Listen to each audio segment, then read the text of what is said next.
Hi, welcome back to English 111 Online. This week we're continuing to work on our comparison and contrast essay. I hope you've had fun working on it so far, getting your information together on the Twin Cities that you're going to be writing about. This week, view my weekly video, which you're now doing. Review Chapter 12 in real writing if you need to, and if you pretty much comprehended all of that information, you don't have to. Review the Google slideshow on comparison and contrast if you want to. Both of those are on last week's tab. This week, I have duplicated the Essay 2 document that gives you the instructions and moved it to this week. So you'll find it on last week's tab and this week's tab. And then you're going to create a rough draft of Essay 2, and you're going to submit it on the Turnitin link, and that will be your grade for this week. And we'll do this the same way I did the first essay. I'll give you feedback as soon as I can in the week, and then you'll use the feedback that you get from me and your own revision skills and complete your document for a final copy, which will be due on March the March the 11th.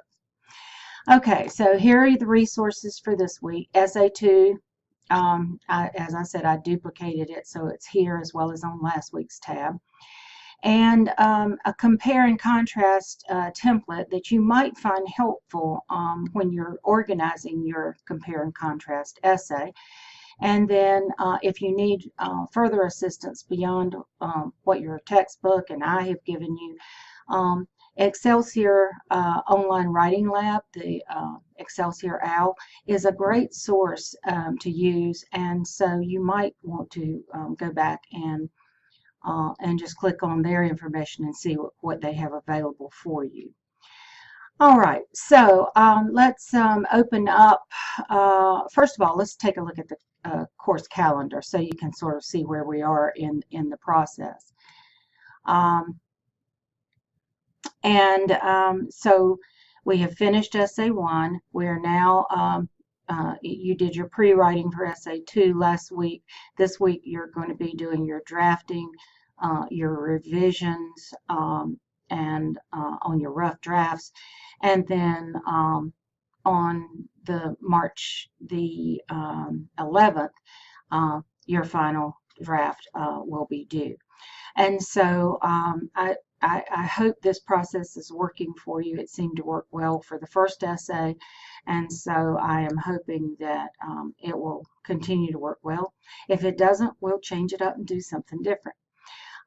We'll be assigning the third essay when starting on March 12th, and for that you're going to need your The Other Wes Moore book. And so I will point it out again next week, but just keep that in the back of your mind that if you have not read The Other Wes Moore, you may want to get that book and start reading that also, especially the first 3 chapters. All right, so this is the template that I was talking about that might be helpful to you as you're building your essay. Just reminding you, in your introduction, you begin with your hook, possibly contain some related general ideas to your hook, and gradually narrowing down the focus until you get to your thesis statement. This is the same thesis statement template that was in the slideshow that you looked at this past week and that you can review this week too. And then there's the organization in this template for the two different kinds of organization. If you're going to do it as a subject by subject, then you would start with your first body paragraph after your introduction, of course, and you would have your thing 1, or Raleigh or Greenville as your sister city, And then you would have a topic sentence, what you're going to cover in this in the paragraph. Then you want to bring in your research, the support, the evidence that you were able to find, maybe some statistics or something, and then an explanation. And so remember, as you're doing this, as you're bringing in these points that you want to make and using your evidence to back up your point, then you also need to explain it to your reader so the reader's not just out there in left field trying to make sense of it. You've got to do it through your words, because it's the only way they're going to understand what you understand. And so it goes through like this for subject by subject. And then if you want to do it, excuse me, that was point by point. So your first point, whatever those points of comparison that you found.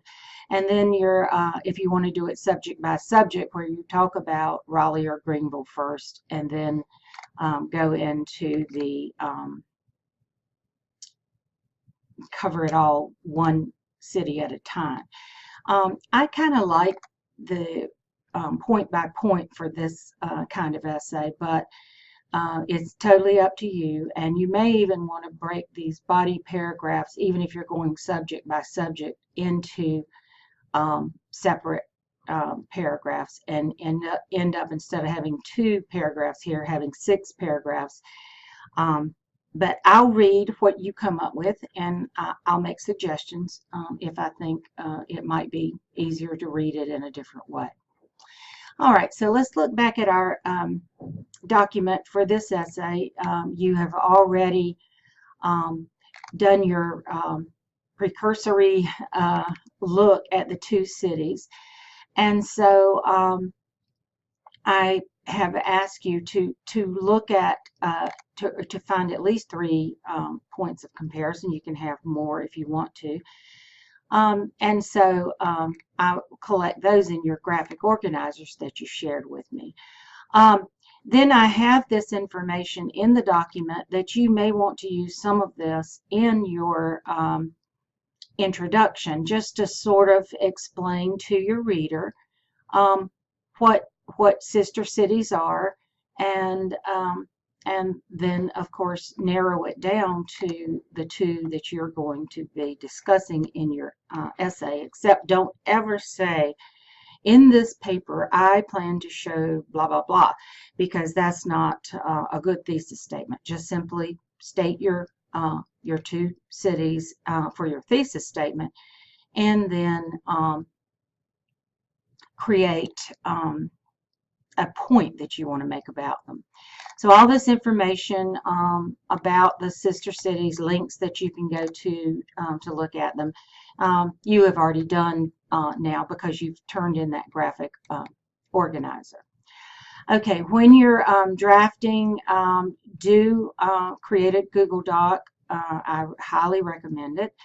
And then I have included this template again for the comparison and contrast essay, with where you're going to concentrate. It identifies the 2 cities, and then of course it gives you the opportunity. Were they more alike than you thought they were going to be? Are they more different, or are they have some things in common but they're totally different in other aspects?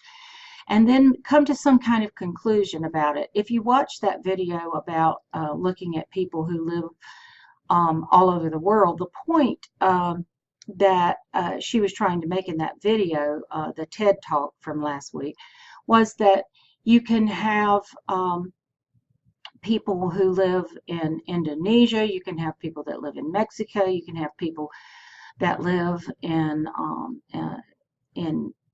Kenya.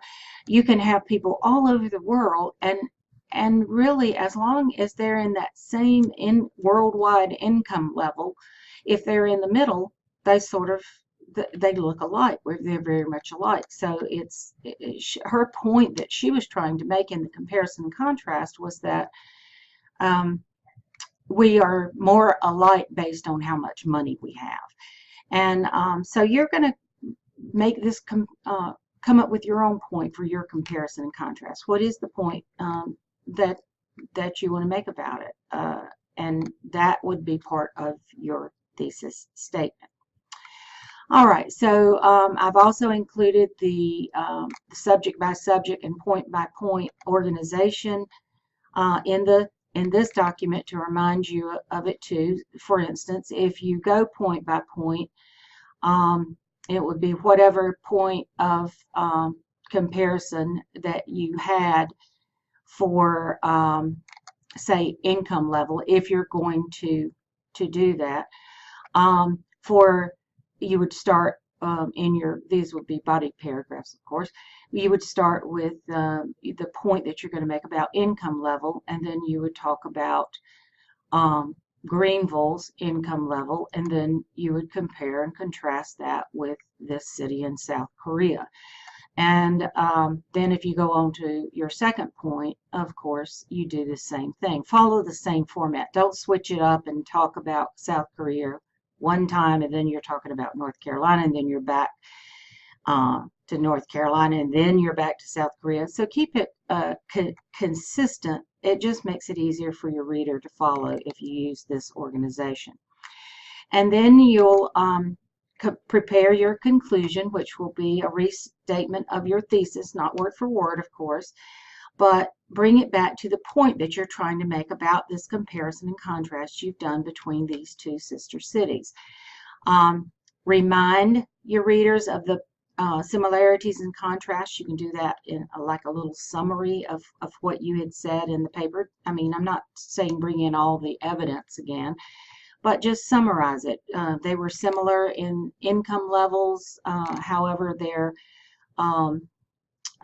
points of interest for tourism was much better in Raleigh than it would have been in the city in France, or whatever you chose to do for your two.